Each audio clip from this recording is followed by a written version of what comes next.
COVID-19. Severe Acute Respiratory Syndrome Coronavirus 2. Anything I could possibly say about the disease itself, the resulting pandemic, quarantining, and how it all irreversibly changed our lives in ways that we're still feeling today and will likely feel forever, has already been said a million different times in a million different ways by a million different people. If you're watching this and you're not a baby, then you lived through it. You don't need me to explain how significant of an event this was. It happened to you. There's nothing else to talk about. Besides maybe this one thing I don't think anyone else has ever noticed. On March 23rd, 2020, 12 days after the World Health Organization declared COVID-19 a pandemic, and on the exact same day the first stay-at-home order began in my home state of Ohio, two of my favorite artists uploaded YouTube videos. Jack Stauber posted New Normal, and Brian David Gilbert posted It's Time to Get Good at Darts. Now, if I know my audience, I shouldn't have to explain to you who either of these people are. But just in case, Jack Stauber is an iconic animator and musician, most well known for the surreal short music videos on his YouTube channel. You may also be familiar with his work for Adult Swim or his mostly separate previous music career. As of when I'm writing this, he hasn't publicly uploaded anything since 2021, instead only regularly sharing his work on his Patreon. When he was uploading publicly, almost every video of his would easily get over 1 million views and become a popular TikTok audio within a week. Brian David Gilbert is most well known for his Unraveled series he made while working at Polygon, but his personal channel hosts a wide variety of lovely content. He has his own brand of more comedic, surreal short music videos, but also cooking tutorials, videos about his hair and health insurance, the occasional brilliantly executed horror short film, and much more.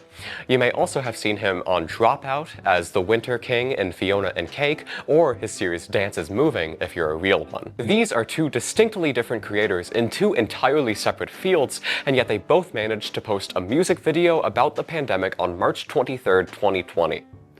It feels as if this coincidence is begging for someone to write about it, to analyze these two different approaches to making art about the same subject, and discover what we can still learn from them 5 years later. Someone should try to do that.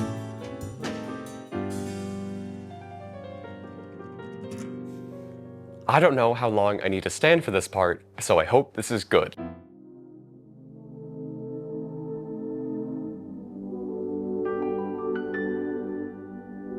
Watching Jack Stauber's New Normal is a very overwhelming experience. Beginning as a calm, albeit ominous, song and video, as the narrator remarks "it's time" to the sound of a shrill cue in the music, it suddenly corrupts into something much more loud and frightening. As the words New Normal are sung for the first time, the music video becomes a barrage of disturbing visuals that only last for seconds at a time before being lost in the static and replaced with something equally grotesque. The song itself sounds like it's afraid of its lyrics. Almost the entire thing is accentuated by this screeching noise that sounds almost like screaming. In less than a minute and a half, New Normal evokes this acute feeling of dread and unease in the viewer that resonates for long after the video ends. Stauber manages to pack so much into the 81 seconds of this music video, it's a lot to take in all at once. However, you can break the video down into 15 little moments to make it somewhat more digestible, which is what I've done here. I included the credits to make it symmetrical. The video begins, as the song does, with a sunrise. As a new day lights up a mountain range, we see some kind of man-made cave or bunker burrowed into one of the mountains with a person inside. This person is lying on the ground, appearing deeply unsettled and nervous. They seem to be cowering in fear of the sunlight, but unfortunately, it's time, and as the narrator sings "Step Out into the New Normal," they are thrown outside, levitating into the sky before disappearing into the distortion of the video and beginning its main sequence. This is where things start to happen very quickly. Another person has their eye drift down their face as they scream and lose any semblance of a human form. Someone similar to who we saw in the cave waves at many other people like them flying towards the sky. 24 mouths open painfully wide, perhaps screaming. Someone decomposes. Someone else cries and screams out in agony, and from their mouth comes two other people.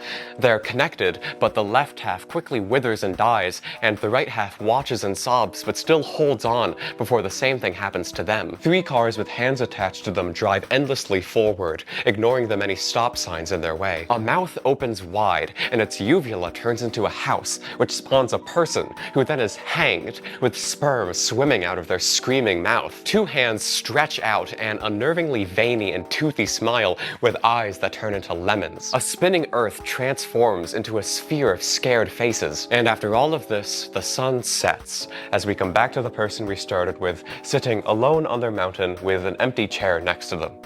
They look at us, and the music video ends. Again, it's a lot. Everyone's screaming. For a musician who is known for intentionally inscrutable music videos that leave much, if not everything, up to interpretation, the meaning of New Normal feels uncharacteristically easy to discern. After the opening in the mountain range, every scene that follows is a representation of how this new normal is affecting people. Some are afraid of losing themselves in the wake of it, others are afraid of losing the people they care about most. We even expand out to see a world literally composed of the people inhabiting it screaming. And in the face of all of this insurmountable anguish, despite how much people may want to hide away from it and stop this new reality from happening, the cars keep driving past every stop sign. This new normal is inevitable. The lyrics emphasize how devastating of a realization this is. The lyric, "Embrace the day with your new shape," may sound optimistic on paper, but it's accompanied by the visual of someone's shape distorting so far away from what they once looked like, and eventually looking like nothing at all, just a disheveled mess of pink and black. There's no guarantee that this new shape will be a better one, and choosing to, or being forced to, embrace it may in fact be a risk in a way that you can't yet comprehend. The lyrics, "Goodbye to those who cannot join us, their voices are still heard in every word that we say," memorializes the people who are being lost in this debilitating and overwhelming change, and beautifully describes the weight of their memory that their loved ones now have to carry. This new grief will be so all-consuming that any time any survivor speaks, it will only serve as a painful reminder of those who aren't alive to hear it. When the song says to blend into new normal, it acknowledges that we're losing aspects of the present to make room for the future. It's not a smooth transition, it's a blend, taking bits and pieces from both eras to create something new and unknowable.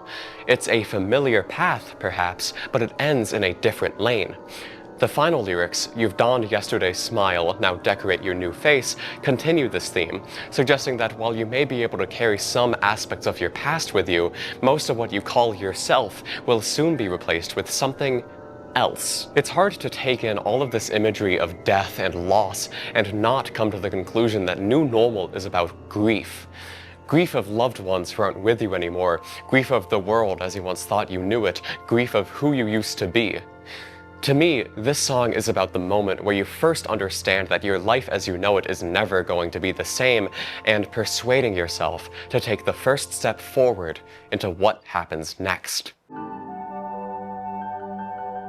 When compared to New Normal, Brian David Gilbert's "It's Time to Get Good at Darts" is exponentially less serious. Anyone familiar with Jack Stauber's work knows that his videos are often deep works of art ripe for analysis. Anyone familiar with Brian David Gilbert's work knows that his videos are not usually, at least, his videos about his hats and his rock still ruined me. But I don't think that makes darts not worth discussing. After all, the most fun kind of analysis is looking at something that appears to be not that deep and insisting there's something there. Plus, if there's something that both Brian and I are good at, it's caring way too much about things no one else has ever bothered to look into. So, here goes nothing. It's Time to Get Good at Darts tells a story about a fictionalized Brian's journey to practice throwing darts until he and the world is perfect at it. Upon receiving an email telling him to start working from home because of the rise of COVID-19, Brian decides it's time. Specifically, it's time to get good at throwing darts. Brian laments that he's wanted to get good at darts for a while, but could never motivate himself to put in the effort to practice and refine his skills. But now, I'm home and social distancing and everything's fine. I have the time to focus on darts during this quarantine. Being quarantined, amazing rhyme by the way, means that he finally has the free time to dedicate to practicing darts. He quickly discovers many tricks of the trade, like various ways to throw them. The ninja is an advanced technique that should not be attempted by amateur dartsmiths. But then, Brian suggests that it's not just time for him to get good at darts, it's time for everyone to get good, including you, the viewer.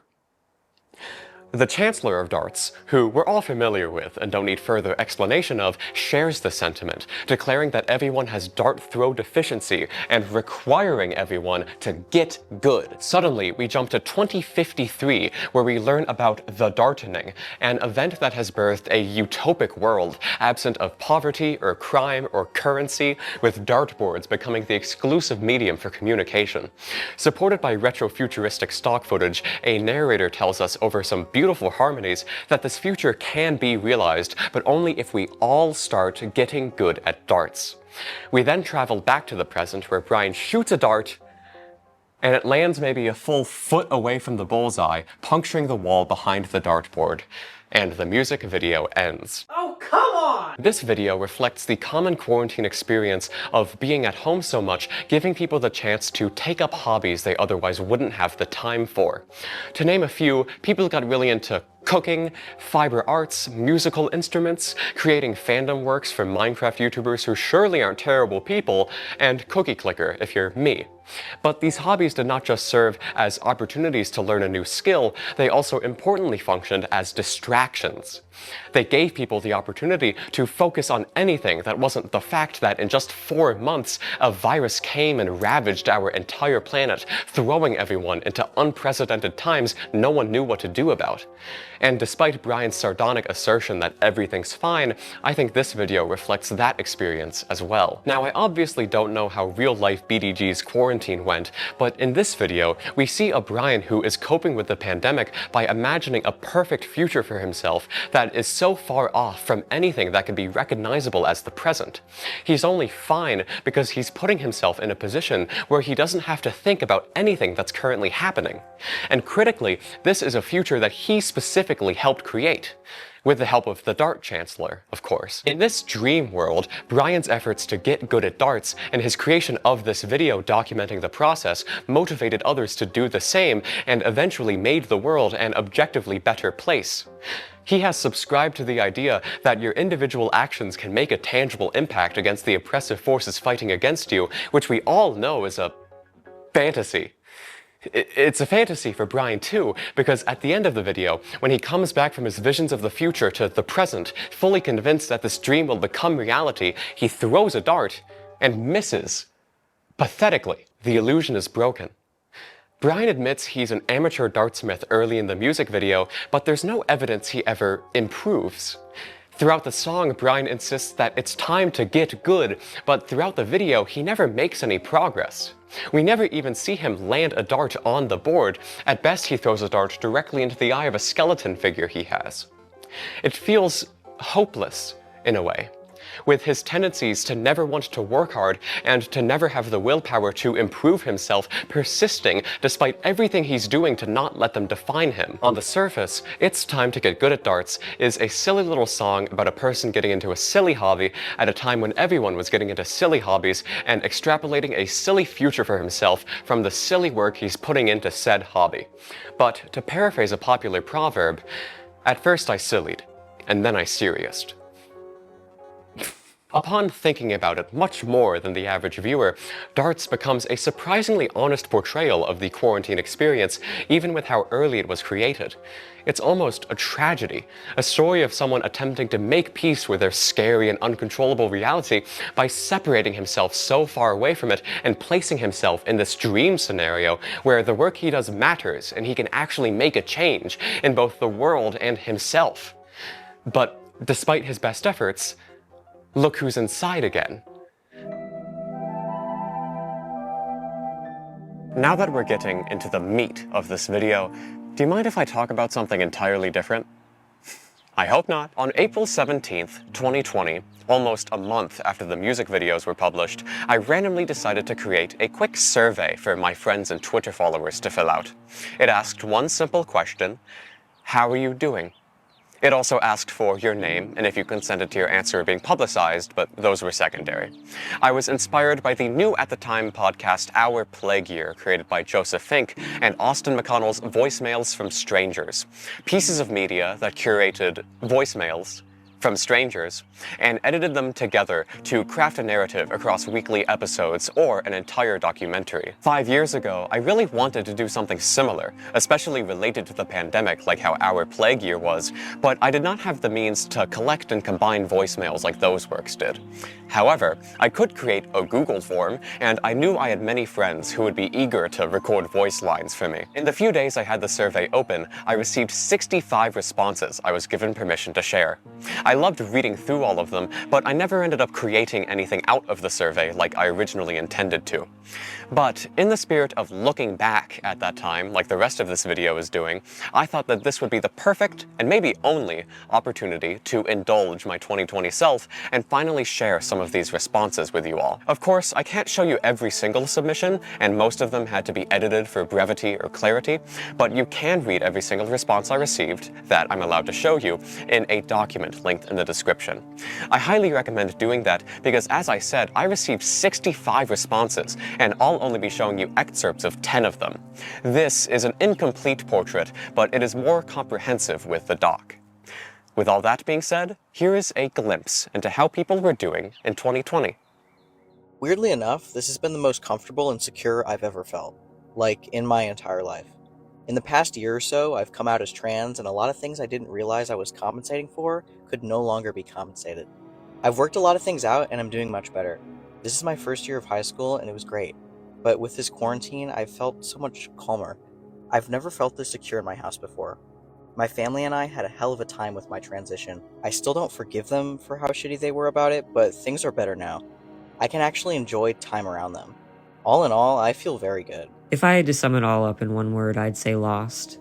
I don't know who or what I am. Some days I'm a completely different person than I was the last. I don't laugh much anymore, nor create, nor consume. I don't provide, and I don't take from those who do. I just exist. However, today was a big day for me. I cut my hair. Not short, just a few inches, but I've never been allowed to do that before. It grew down to my tailbone. Now it sits just below my chest. I feel slightly more real. There's a lot more I could say here, but I won't make you read anymore. I'm not particularly terrible right now. I'm trying to paint something happy and not get distracted every 2 seconds, trying to keep myself from getting overwhelmed or anguished. Given the circumstances, I'm okay right now. I'm scared. I hate feeling uncertain and out of control, but almost every day feels like that. I'm trying to keep myself busy and distracted, but it's getting harder as the days go by.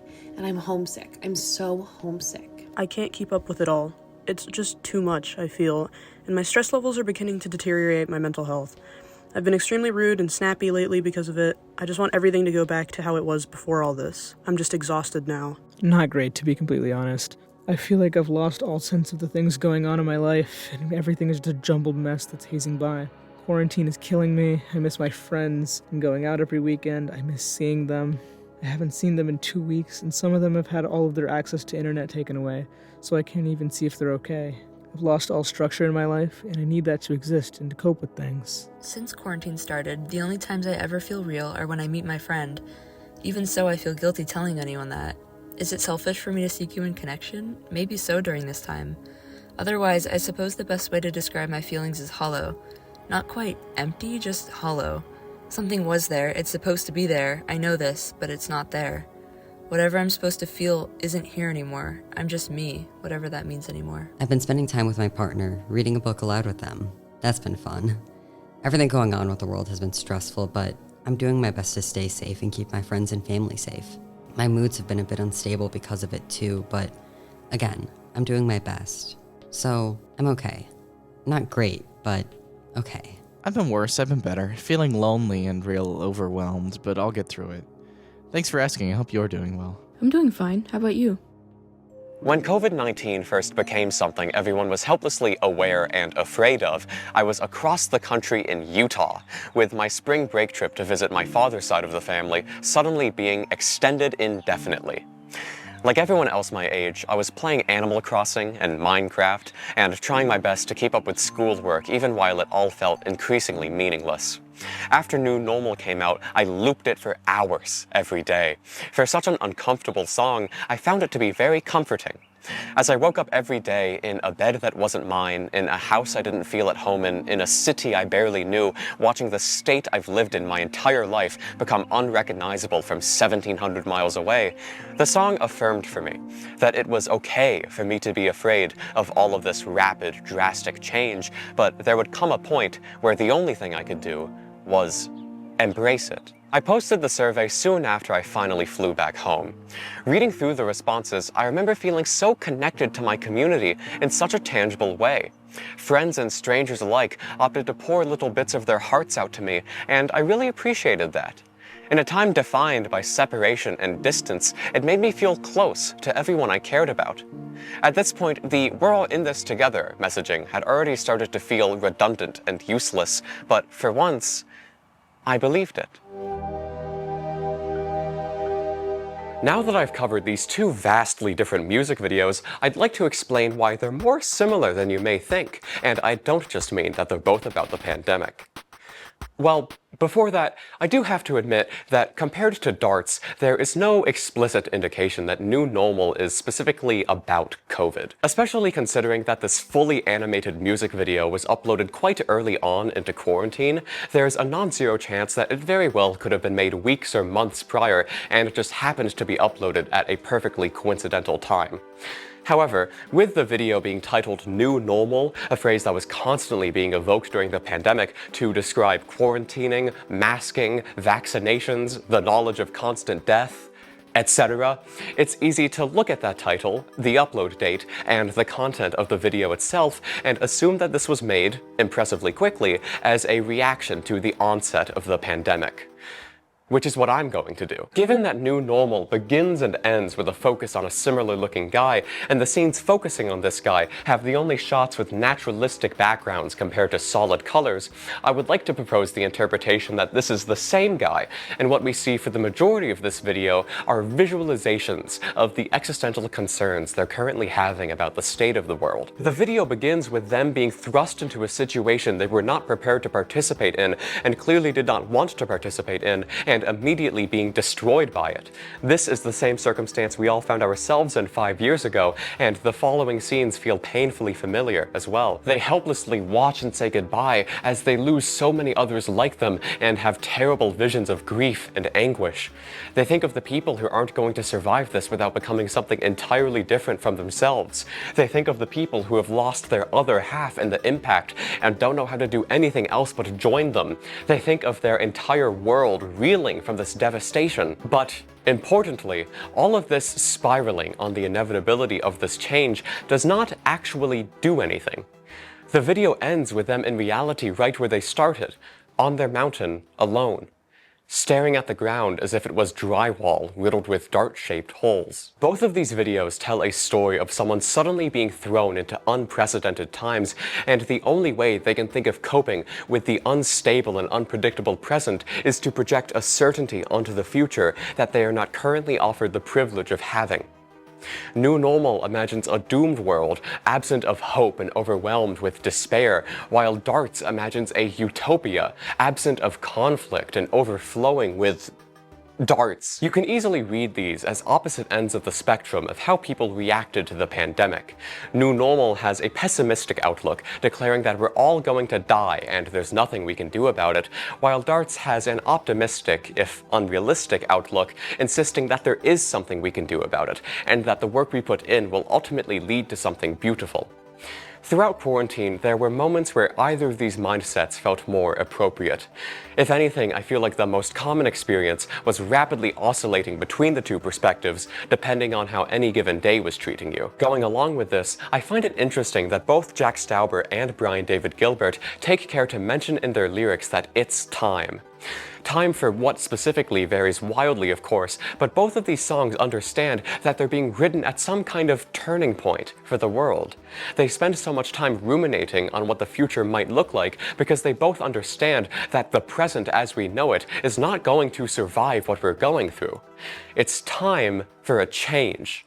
Something drastic, something unfamiliar, something immediately. New normal thinks that we're passive in this change, that it's going to happen whether we like it or not, and the only agency we have is choosing to embrace it.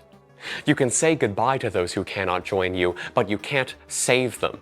You can decorate your new face and define your new shape however you wish, but desperately clinging on to the past in an attempt to preserve it is fruitless, and you will only be left with the memories of it, like your loved ones' voices or yesterday's smile. This new normal will be something fundamentally different than anything that came before. You may be taking a familiar path, but you will end up in a different lane. It's Time to Get Good at Darts, on the other hand, believes that this change is not something that's happening to us, but something we are actively choosing to create. While the circumstances that led Brian to be quarantined may have been unquestionably out of his control, he is not allowing this situation to destroy him. Instead, he is recognizing this situation as an opportunity and making a conscious effort to make the best of it. It was his decision to start practicing his dart skills, and even if he doesn't actually improve himself in any significant way, he is still trying. And he's passing his newfound dart knowledge on to us and promising that we can make the world a better, if not a perfect place if we follow his lead. By March 23, 2020, it was a universal understanding that COVID-19 was and would continue to be something unlike anything we'd ever experienced before, at least not in the past century.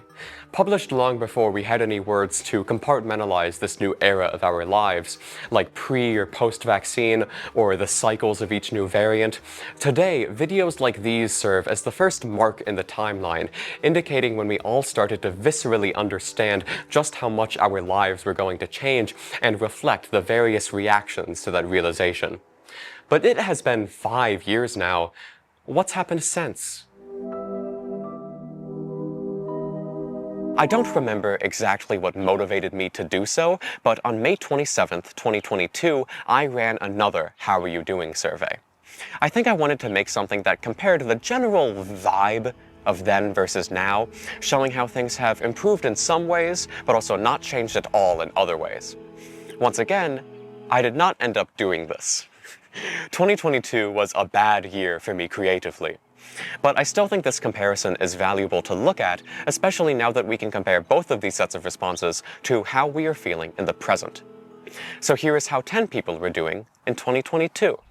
I'm doing pretty well overall. I think that life has gotten a lot more enjoyable since 2020. I'm doing more things with more people than I would have at any other point in my life, and I'm pretty content. That doesn't mean any bad things are happening, though, as this is the point in life when you start to drift away from some friends you've been with for years now, and it sucks, but you just have to realize that that's how life is, and you gotta move on with it and enjoy what you have and expect bad things to happen. Because without the bad things happening, then there wouldn't be anything to be grateful for when you're in the good times. Over quarantine, my mental health was generally super bad, but I guess things have gotten better. I've definitely matured since the beginning of it all, and I'm like a brand new person, in a good way, of course. I know now who I am and what I want in life, so I guess you could say I'm good where I'm at. The biggest obstacles in my life right now are the people who don't want me to be true to myself, and instead want to change me to be how they want. I'm not letting them stop me, of course, but it's still going to be hard dealing with their disappointment and disapproval. I wish people were kinder. Good. I've been working really hard to get here. I'm really good lately. There's some underlying stress from final season, but it's not that bad. I'm so happy because I finally found a group of friends that actually like and respect me. It feels like I will actually be okay. Good. Worried about my future, but overall, I'm happy. School just got out yesterday, but I feel just as bad as I did when classes were going on. I'm so scared for my future, it feels crushing, and I feel so powerless in the face of all of it. But also, like I could be doing so much more, and I'm not. All this while feeling extremely guilty because things could be going and have gone so much worse, both for me and other people. I can barely find joy in my work anymore. My future feels almost hopeless. I don't know what I want to do with my life. But I do feel like over the past week, I have been getting a little better. I've been working on more projects, making small amounts of progress.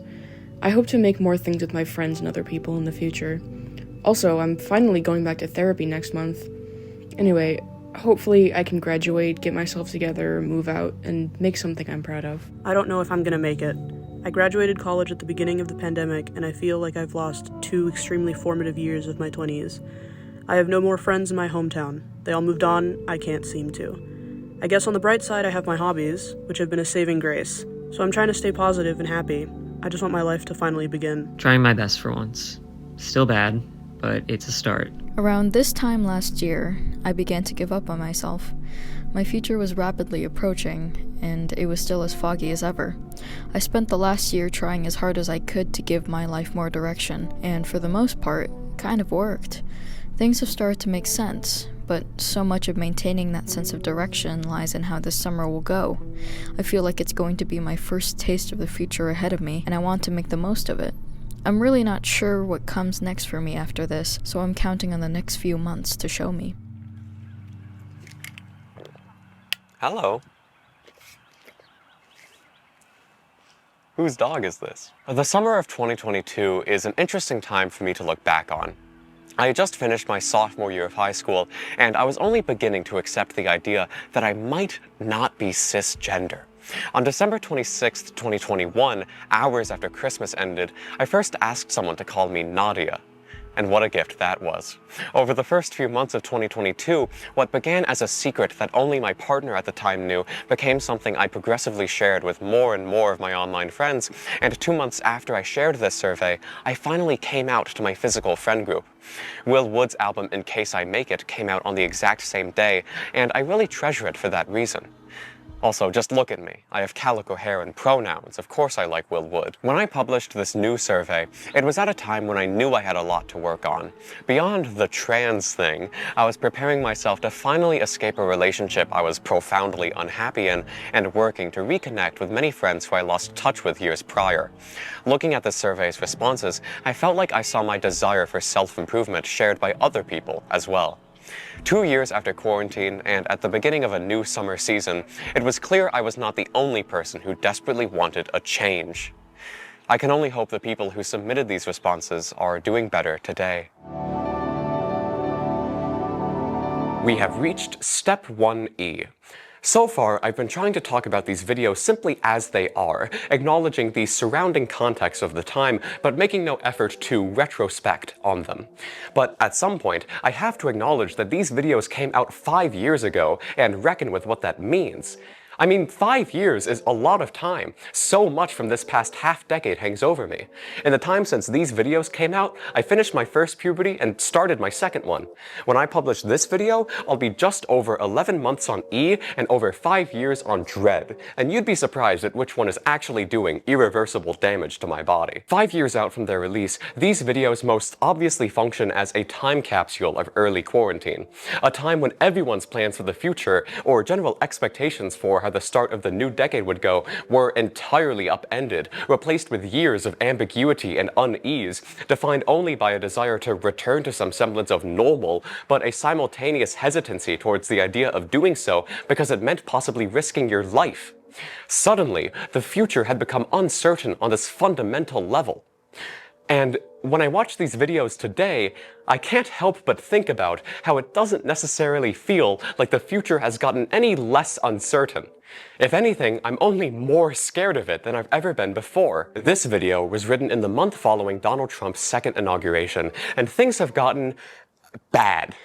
I feel like even just saying that risks making this video already feel dated, because I don't know how much worse it's going to get by the time this comes out. America is on fire, both figuratively and literally. The president is treating himself like an unstoppable king. One of the most evil men alive has been given full access to the inner workings of the government for no other reason besides its incomprehensible wealth. Basic fundamental rights we thought were untouchable are now being called into question, and so much more is happening I couldn't even begin to scratch the surface of. It's a very scary time to be someone like me right now. It's scary to be any minority, anyone who isn't an old Christian cishet white man. It feels like every day there is a new normal I have to step out into, and it somehow gets worse every time. I don't understand how people are supposed to live their lives when at least once a day you become aware of some political development that puts your entire livelihood at risk, and then you just have to keep moving on with your day as if you're not consumed by a fear that permeates your every waking thought. Nothing in my life feels stable right now. I can't even find solace in the hypothetical stability of my body because I'm taking pills every day to change it. I don't know what I'm going to look like in a year. I don't know what rights I'll have in a year. Every morning, I look in the mirror and see something that feels only vaguely familiar. Every morning, I look out the window and see a world I recognize just as well. The passing of time itself has become a threat. I can't tell you when exactly this started happening, but my life has begun to slip past me at a rate I don't know how to cope with. I blink and the day is over. Things that happened yesterday happened weeks ago. A month ends as soon as it begins. My first year of college is almost over and I feel like I just started. I try to hold on to right now with as tight of a grasp as I can manage, but the cars keep driving past the fucking stop signs!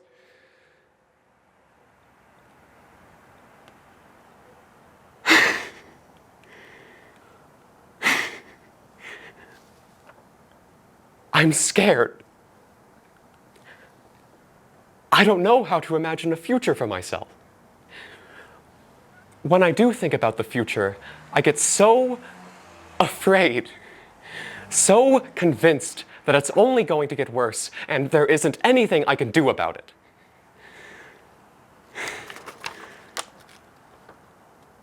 This sounds familiar. When I watch these videos today, new normal is the only one that makes sense to me. 81 seconds of pure dread is easier for me to stomach than it's time to get good at darts, because darts had the gall to not catastrophize over what was very clearly a catastrophe. I'm so dismissive of it, and I inflict this negative, stagnant perception onto it because I just can't fathom optimism. I just can't do it. I watch a video of someone daring to imagine a better world for himself and others and laugh it off because at this point, entertaining any sort of optimism just feels so frivolous. I watch a video of someone bearing witness to and being haunted by the most terrible things and relate to it because that's every day. Every day, I see video evidence of war crimes or human rights casually being violated and hear the latest news of those in power doing everything they possibly can to hurt people like me and people I care about, and I find it impossible to be anything other than hopeless. Like, what's the point, right? Why even try anymore? I'm so afraid of everything that could possibly happen to me, but if I just assume everything bad will happen to me, then at least the ambiguity's gone. At least I can finally be confident and sure of something for once. It might be a downward spiral, but at least I know where the line's going. It's not even pessimism, it's just being realistic, really. All I'm doing is not entertaining the delusion that anyone has any control over what happens to us. Because if we had to fight for so long just to get the bare minimum of legislative respect, if every modicum of progress we make ends up only being temporary, if the people in power are going to continue doing what's best for them in spite of everyone else, and if things are never going to stop happening, then either there's nothing I can do or there's nothing anyone can do, and I do not care if there is a difference.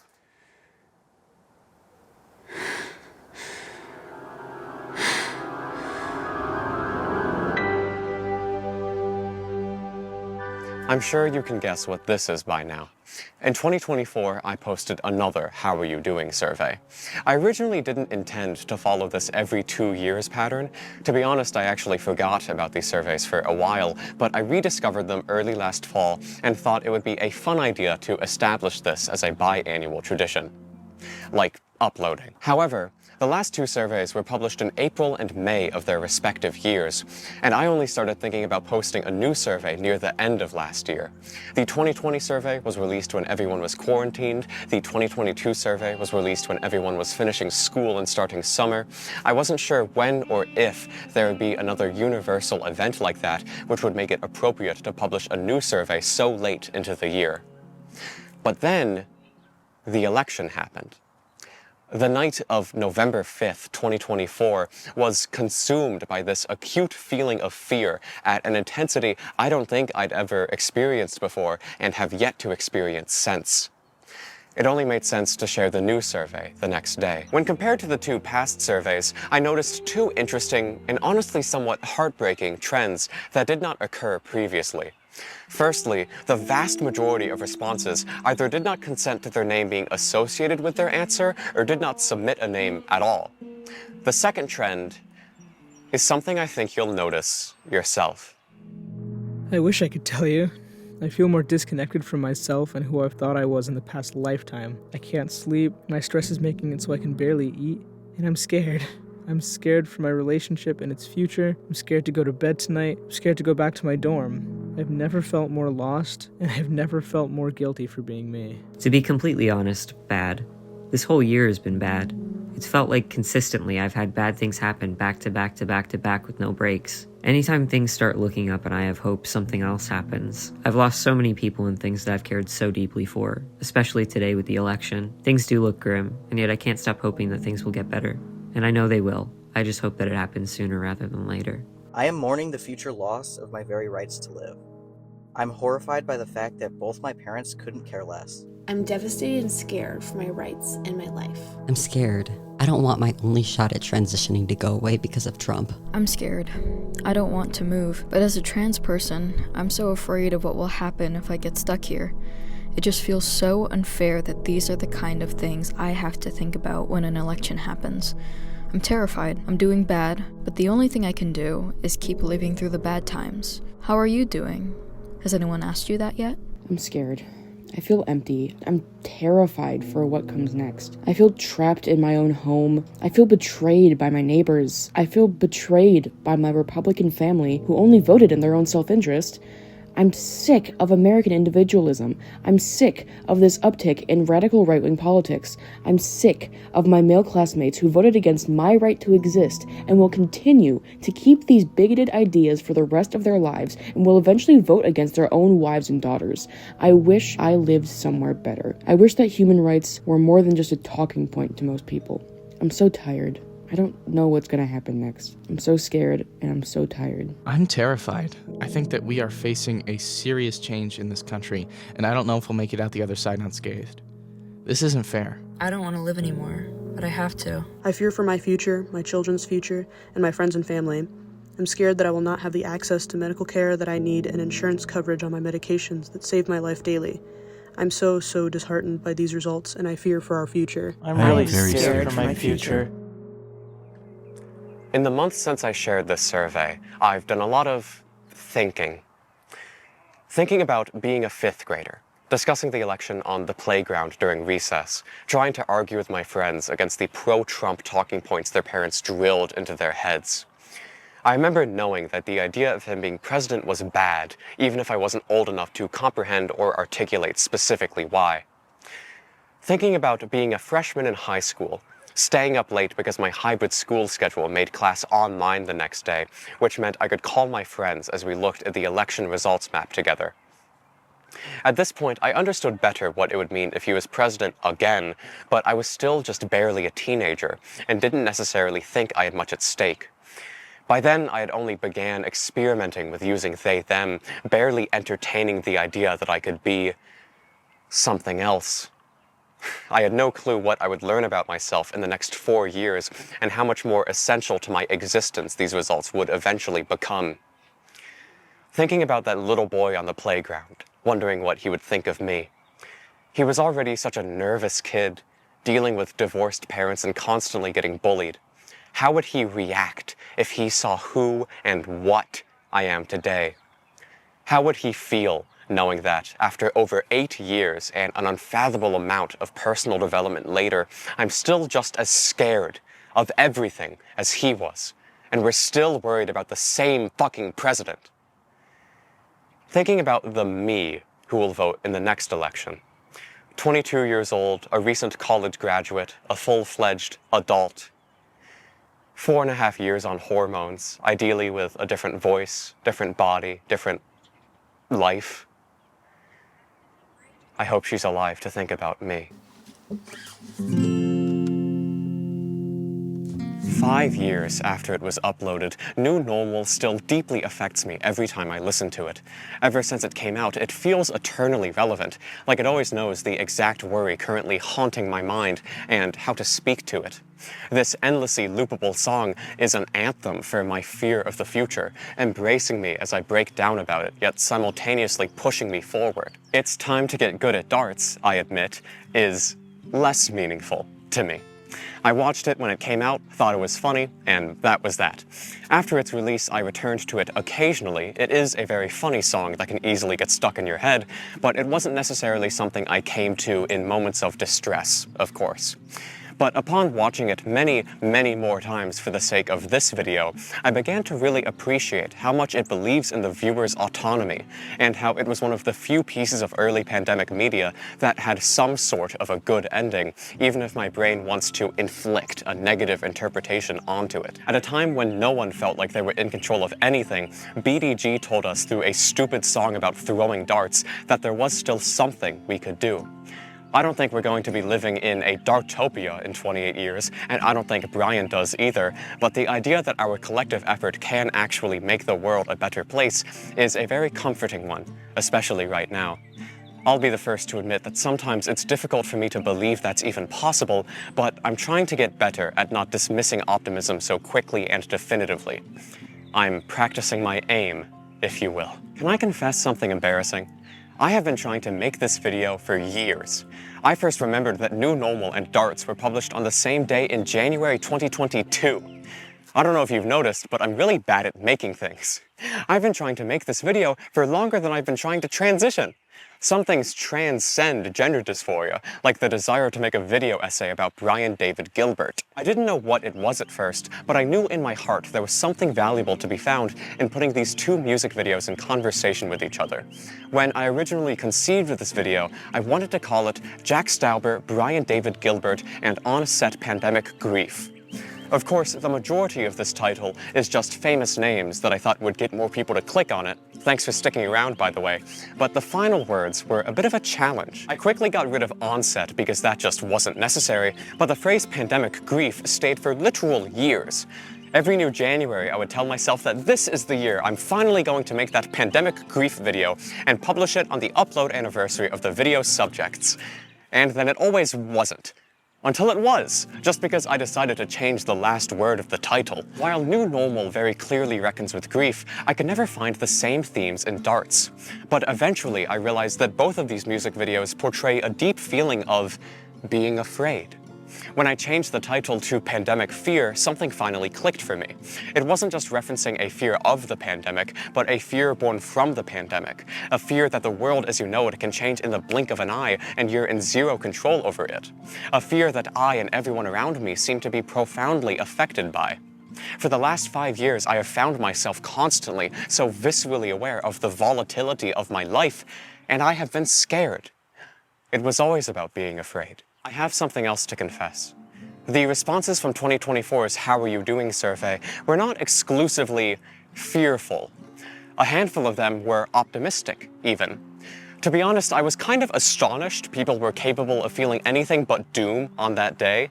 I mean, I was miserable, but these responses insisted to me that despite everything, the only thing we could do is cry until we're sick, then wash our faces and keep moving. And it reminded me of what I found so valuable about these surveys from the beginning. It was a tangible example that no matter what any new normal may look like, you'll never be alone in going through it. There will always be people to care about and people who care about you. Throwing darts is something you do surrounded by friends. While you can play the game by yourself, it's a much better experience with other people. Now, more than ever, it's time. It's time to do something. It's time to do anything that isn't just giving up and being complicit in what's happening. It's time to organize with your loved ones, your community, anyone you have any connection to, and work to fight as hard as you can for just a little chunk of hope. There will always be something to be afraid of, but there will always be something you can do. It's very easy for me to slip into hopelessness when I think about the future. It is an unknowable thing, and that's always going to scare me. I've spent most of my life, and most of this video too, convinced that it is impossible for things to get better. But I'm starting to understand that perhaps thinking like this is not as productive as I'd like it to be, if at all. The similar message these videos leave us with, despite their comically different executions, is that the future is what we need to focus on. An unknowable future is not a threat, but an opportunity. It might be scary, but it's coming whether we like it or not, so we might as well try our hardest to make it the best it can be. And I do want to try. I'm tired of feeling hopeless. I am going to put in the work to make my future something I am excited and proud to live. It's not going to happen quickly, and I may not notice it happening at all, but I know this future can become a reality. For once I'm certain of something, that I will follow through on this promise to myself. I know that eventually the sun will rise on a new day, and I will recognize that I am in this future, because I'll be living a stable life that makes me feel safe and happy, surrounded by friends and loved ones who do the same. I won't be afraid anymore.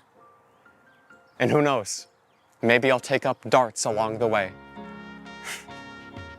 Thank you. I'm worried for the future, but I'm staying grounded in the present because I have people who care about me, and art and ideas, and that is what I need most right now. It's been hard to deal with all the emotion and uncertainty, but I'm trying to take the despair in small doses. I'm trying to let myself live and feel and love freely despite all of the hurt, and it's better than nothing at all. I receive so much love and support from the people around me, and I have so much love to give. I really care deeply, and I'm going to make that love and care known to everyone, and live with a radical opposition to oppression, hate, and fascism. If the country wants me and people I care about dead, then I'm going to protest by living. It's hard to make any plans for the future, but I'm just trying to make it through the week now. My life is not perfect.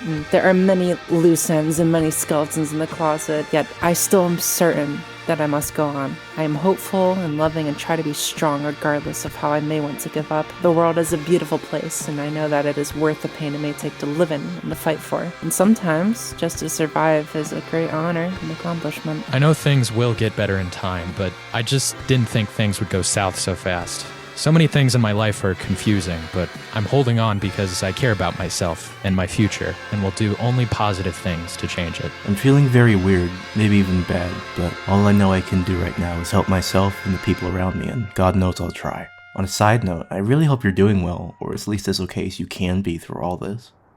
Wishing you well.